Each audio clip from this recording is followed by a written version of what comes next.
E aí pessoal, aqui é a Carol e nós estamos em mais um dia do nosso quadro Papo de Bíblia. Hoje nós vamos falar do Evangelho de Mateus no capítulo 12. Vamos lá então? Vamos iniciar falando então sobre aqui o Senhor do Sábado, que é a passagem onde fala ali que Jesus está com seus discípulos e é criticado pelos fariseus numa situação que acontece num dia de sábado. E diz o seguinte: naquela ocasião Jesus passou pelas lavouras de cereal no sábado. Seus discípulos estavam com fome e começaram a colher espigas para comê-las. Os fariseus, vendo aquilo, lhe disseram: olha, os teus discípulos estão fazendo o que não é permitido no sábado. Ele lhe respondeu: vocês não leram o que Davi fez quando ele e seus companheiros estavam com fome? Ele entrou na casa de Deus e, junto com seus companheiros, comeu os pães da presença, o que não lhes era permitido fazer, mas apenas os sacerdotes.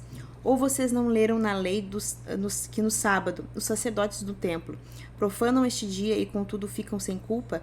Eu lhes digo que aqui está o que é maior do que o templo. Se vocês soubessem o que significam as palavras desejo misericórdia e não sacrifício, não teriam condenado inocentes, pois o Filho do Homem é o Senhor do sábado. Bom, aqui nós vemos duas situações diferentes, tá? Dois acontecimentos diferentes e envolvendo essa fala de Jesus.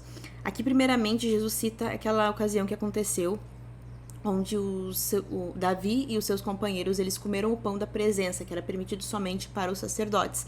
Esse pão que estava na casa de Deus, então ele foi lá e comeu desse pão, deu para os seus companheiros. Porém, ele fez isso não com a intenção de profanar aquilo, até porque Davi ele tinha um temor em relação às coisas de Deus, ele era um homem que procurava honrar a Deus em tudo que ele fazia. Então ele pegou aqueles pães justamente porque ele realmente estava com fome. Até o sacerdote perguntou para eles naquela situação, né, se ele e os seus homens não estavam impuros. Ele respondeu: nós não estamos em nenhuma situação impura, nós queremos comer somente porque nós estamos com fome e não tem mais nada que nós possamos comer aqui. Então o sacerdote tirou aqueles pães, né, que seriam o pão da presença. Ele é reposto cada vez que tiram os pães, digamos assim, que já passaram do tempo determinado, e são colocados outros pães ali. Tem toda uma função, né, que era um ritual sacerdotal que era feito.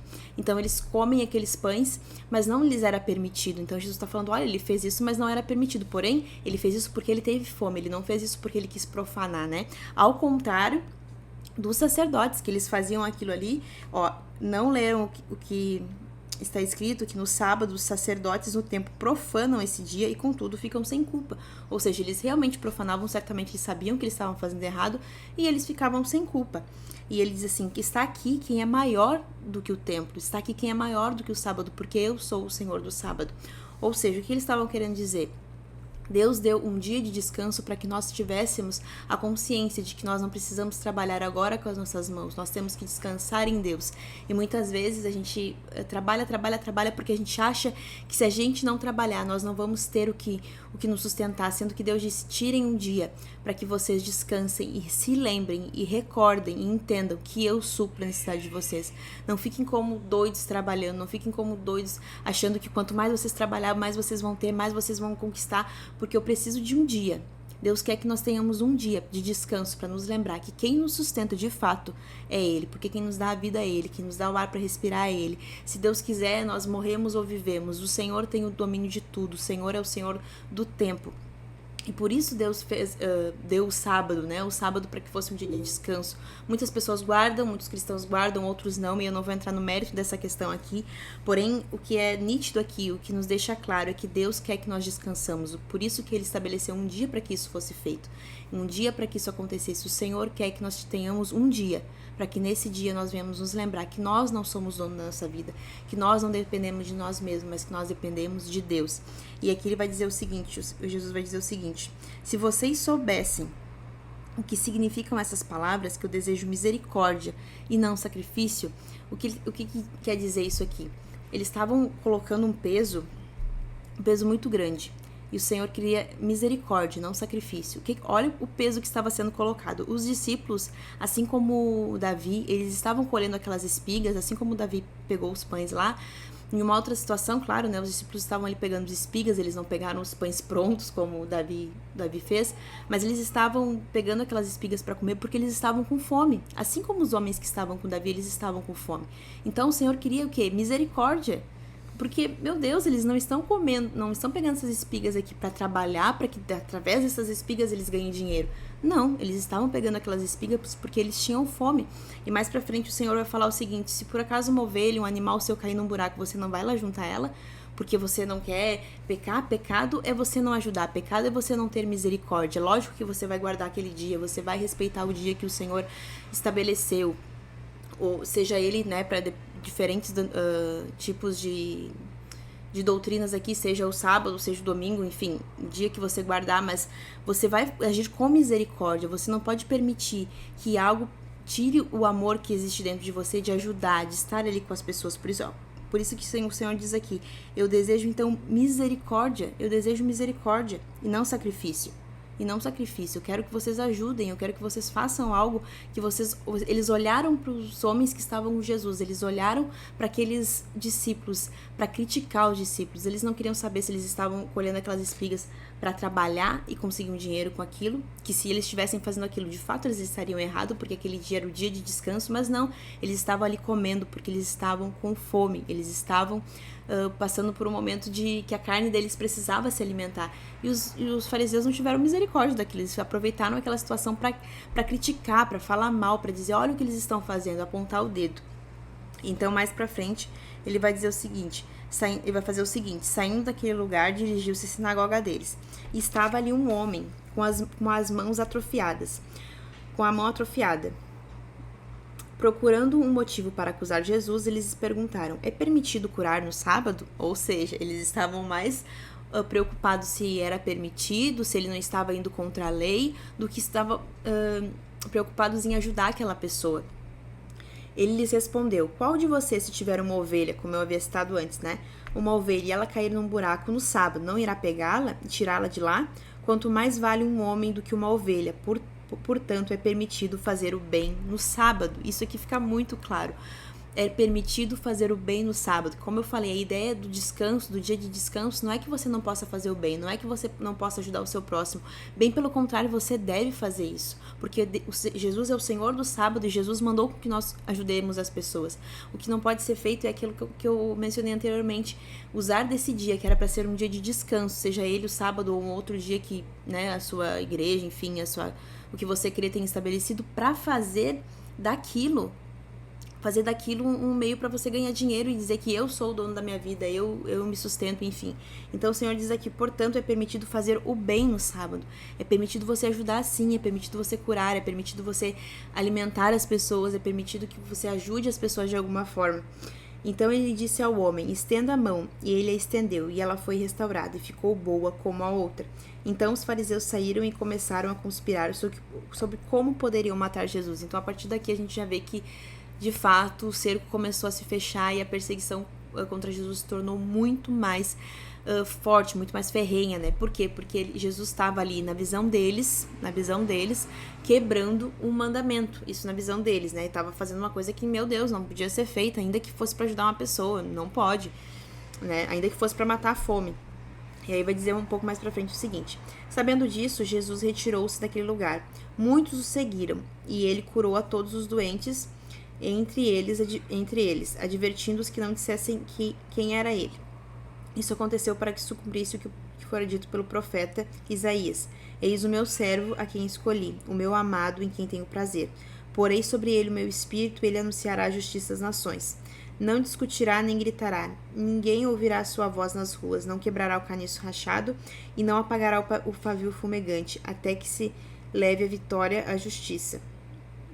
Em seu nome as nações porão a esperança. Ou seja, que Mateus já está novamente trazendo uma citação aqui de Isaías, que é o profeta messiânico, né? Que foi o profeta, ele leva esse nome porque ele foi o profeta que mais profetizou a respeito de Jesus. E aí vai vir um pouco mais pra frente aqui uma outra acusação contra Jesus. Depois disso, levaram-lhe um endemoniado, que era cego e mudo. E Jesus o curou de modo que ele pôde falar e ver. Todo o povo ficou atônito e disse: não será este o filho de Davi? Mas quando os fariseus ouviram isso, ou seja, os fariseus estavam sempre na volta, estavam sempre procurando uma situação. Aqui o cerco já começou a fechar, então agora eles iam procurar qualquer situação que fosse pior para que pudessem acusar Jesus e levar ele à morte. Mas quando os fariseus ouviram isso, disseram: não é somente por Beelzebul, o príncipe dos demônios, que ele expulsa demônios. Olha a acusação séria que eles fizeram. Jesus, conhecendo seus pensamentos, disse-lhes: todo o reino dividido contra si mesmo será arruinado, e toda a cidade ou casa dividida contra si mesma não subsistirá. Ou seja, como ele poderia expulsar um demônio pelo demônio? Uma casa dividida, ela não subsiste, não continua. Então ele queria dizer quão absurdo é isso que vocês estão falando. E eu vou dar uma resumida aqui nessa parte, que acontece o quê? Como ele tinha acabado de sair daquela situação onde ele estava expulsando um demônio, ele tinha acabado de fazer isso, então eles usaram essa acusação bem dentro desse contexto, né? E aí é que vai falar, então: aquele que não está comigo está contra mim, aquele que comigo não ajunta, espalha. Por esse motivo eu lhes digo, todo pecado, e esse aqui é uma parte bem séria, né, que a gente tem muito temor, inclusive em relação a isso. Eu sempre tive muito temor em relação a isso, e também conheço várias pessoas que têm esse temor, cuidam muito, e a gente deve cuidar mesmo, que diz o seguinte: todo pecado e blasfêmia serão perdoados aos homens, mas a blasfêmia contra o Espírito não será perdoada. Todo aquele que disser uma palavra contra o Filho do Homem não será perdoado. Mas quem falar contra o Espírito Santo não será perdoado, nem nesta vida, nem na que está por vir. Uma coisa que eu aprendi aqui é que a gente às vezes acha, né, que a gente cometeu aí um equívoco, que a gente falou contra o Espírito Santo, a gente se sente culpado. E o que eu aprendi foi o seguinte: se você se sente culpado, já é o fato de que você não pecou. Porque quando você peca de fato, você não tem temor. Peca contra o Espírito Santo, né? Você não tem temor, você não tem mais... Não faz sentido pra você obedecer mais. Por quê? Porque quando você tem essa culpa, essa consciência, não aquela culpa exagerada, né? Mas aquela consciência, aquele temor de que, poxa, eu posso ter feito... já é um fato que você teme a Deus, né? É um fato que você ouve a voz do Espírito falando com você, porque é o Espírito que nos convence, é o Espírito que nos diz, poxa, você pisou na bola, né? E quando nós, de fato, nós pecamos abertamente contra o Espírito Santo, é porque nós realmente já não temos mais temor nenhum, né? Então, o fato de nós sentirmos esse pesar, essa preocupação, já é um fato que nós, de fato, não cometemos esse pecado tão grave, né? E aí, então, vai dizer assim, que não há perdão nem nessa era, nem a que há de vir. Considerem uma árvore boa dá fruto bom. Uma coisa que Jesus já tinha falado sobre a árvore boa e má, né? Uma árvore ruim dá fruto ruim, pois uma árvore é conhecida por seu fruto. Raça de víboras, como podem vocês, que são maus, dizer coisas boas? Pois a boca fala do que o coração está cheio. O homem bom do seu bom tesouro tira coisas boas, e o homem mau do seu mau tesouro tira coisas más. Mas eu lhes digo que no dia do juízo os homens haverão de dar conta de toda palavra inútil que tiverem falado, pois por suas palavras vocês serão absolvidos e por suas palavras vocês serão condenados. Olha a importância que há na fala, no poder nas palavras que saem da nossa boca, como nós devemos cuidar isso, né? Porque a blasfêmia, ela é essa questão de falar, né? Porque quando a gente passa da nossa mente para nossa fala, é porque nós permitimos que isso acontecesse, né? E aí vai falar um pouco mais pra frente aqui. Então, os fariseus, mestres da lei, disseram: Mestre, queremos ver um sinal feito por ti. Aí é onde Jesus fala que nenhum sinal será dado para vocês, a não ser o sinal de Jonas, né? Que Jonas ficou 3 dias e 3 noites no ventre da baleia, e Jesus vai falar assim, ó: pois assim como Jonas esteve 3 dias e 3 noites no ventre do grande peixe, assim o Filho do Homem ficará 3 dias e 3 noites no coração da terra. Aqui Jesus estava falando sobre a sua morte e posteriormente a sua ressurreição. E olhe bem o que acontece aqui. Eles tinham visto tantas coisas. Expulsão de demônios, pessoas sendo curadas, pessoas ressuscitando, coisas incríveis aconteceram, e mesmo assim eles pediam um sinal. Eles pediam que... Como assim mais um sinal? Vocês já não viram tantas coisas, mas nenhum sinal será dado, somente o sinal de Jonas. Ele ficou 3 dias e eu também ficarei 3 dias até que eu ressuscite, então. E aí vai passar mais pra frente aqui. Quando um espírito imundo sai de um homem, aí vai falar aquele trecho, né, sobre os espíritos, que quando ele sai, depois ele volta e a situação da pessoa se torna ainda mais ruim. E aí vai falar um pouquinho mais pra frente, no fim do capítulo, sobre ali a mãe e os irmãos de Jesus, né, aquele títulozinho que tem ali pra facilitar a nossa leitura. Falava ainda Jesus à multidão quando sua mãe e seus irmãos chegaram ao lado de fora, querendo falar com ele. Alguém lhes disse: tua mãe e teus irmãos estão lá fora e querem falar contigo. Quem é minha mãe? Quem são os meus irmãos? Perguntou Jesus. E ele, estendendo a mão para os discípulos, disse: aqui estão, minha mãe e meus irmãos. Pois quem faz a vontade de meu Pai, que está nos céus, este é meu irmão, minha irmã e minha mãe. Aqui nós vemos algumas coisas bem interessantes. A princípio a gente fica meio assim, nossa, Jesus foi áspero, né? Poxa, o pessoal queria só falar com ele, precisava. Mas o que Jesus estava fazendo? Ele aproveitou aquela situação para ensinar. Isso é muito didático de Jesus, né? Ele aproveitava diversas situações para ensinar para as pessoas. Então ele diz assim, ó, quem é meu pai, minha mãe e meu irmão? Porque aquelas pessoas eram chegadas a ele. Então ele usou aquele exemplo para dizer, tão chegados quanto eles são vocês que fazem a vontade do meu pai. Note que aqui Jesus não estava falando somente a gente pode trazer isso um pouco depois, né, para a questão que outras pessoas foram alcançadas pelo evangelho. Então aqui não está escrito todos os que forem do povo judeu, não, aqui Jesus disse, ó, pois quem faz a vontade de meu pai que está nos céus, este é meu irmão, minha irmã e minha mãe. Ou seja, para que nós façamos parte dessa família, do povo de Deus, sejamos filhos dele, o que ele deseja de nós é que nós façamos a sua vontade. Não importa sua cor, sua raça, não importa se você veio de uma família rica ou pobre, não importa se você foi um filho desejado ou um filho que a sua mãe talvez desejou abortá-lo, não importa. Não importa, o que importa para Deus é que você creia nele, que você tenha fé em Jesus Cristo, e isso é o suficiente para que você seja salvo, para que você encontre a salvação, porque quem faz a vontade de Deus é filho de Deus, agrada a Deus, porque quando nós não temos o Senhor, quando nós não temos um encontro real com o Senhor, nós queremos fazer o que faz parte do mundo, mas quando nós nascemos de novo, no nosso coração deseja as coisas do alto, isso é muito real. Quem já passou por um encontro com o Senhor sabe disso. Então eu espero que você tenha gostado desse vídeo, eu espero ter esclarecido algumas coisas. Se você ficou com dúvida, comenta aqui nos comentários, curte, compartilha, se inscreve aqui no canal, ativa as notificações para que você fique por dentro dos outros vídeos, e eu espero que você esteja gostando dessa série. Que Deus te abençoe e até o nosso próximo vídeo. Tchau, tchau!